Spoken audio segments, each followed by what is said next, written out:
Number 5, there are some high-income uninsureds.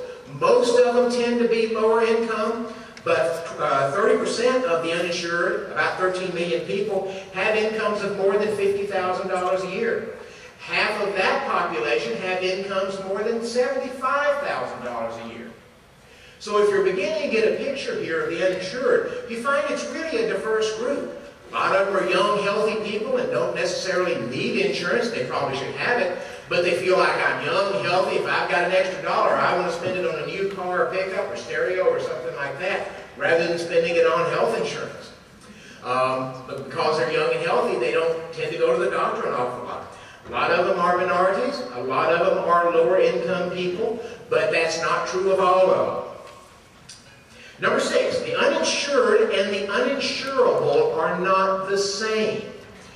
There seems to be an impression that if you're uninsured, you can't get health care. You can get health care. One of the ways we know that somebody, when they're talking about it, doesn't know what they're talking about is when they say there's 46 million Americans without health care.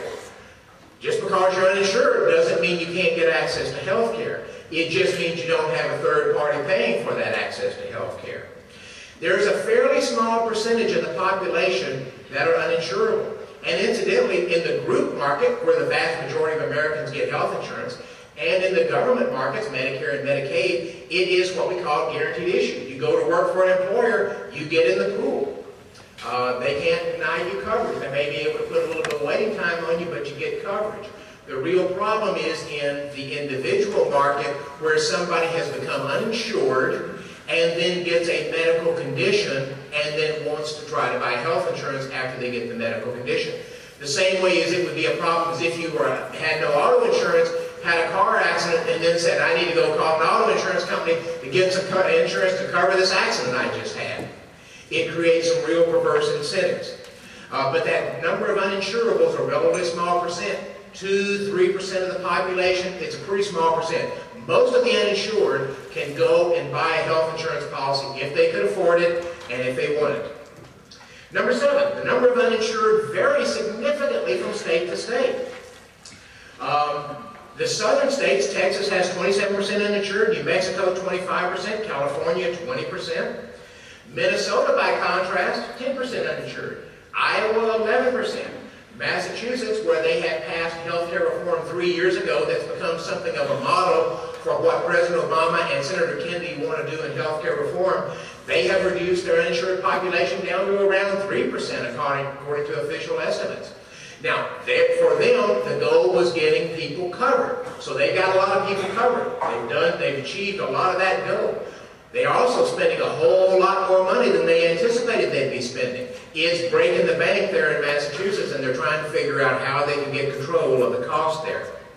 Number 8, state regulations are a primary factor for the number of uninsured. As I mentioned, we go around and track the state mandates from state to state, what the state insurance, what the legislature says insurance has to cover this, has to cover that, has to cover the other thing. Most states have 40, 50 mandates now. The great state of Washington has 57 mandates. You're up there towards the top. I think Minnesota comes in the top with 68. However, right next door to you in Idaho, they have 13 mandates. 57 mandates here, 13 mandates in Idaho. I am betting you have never read an article that said people are falling over dead in Idaho because they don't have as many mandates in Idaho as they do in Washington.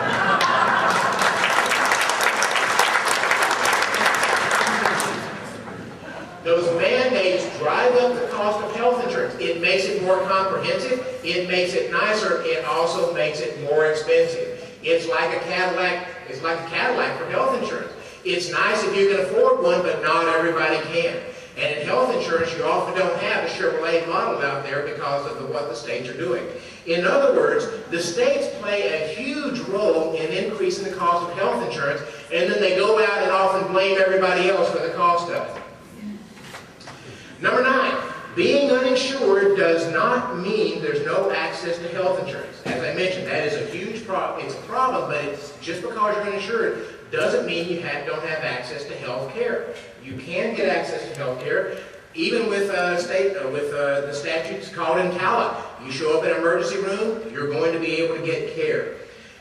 Being uninsured is not the same thing as having no access to health care.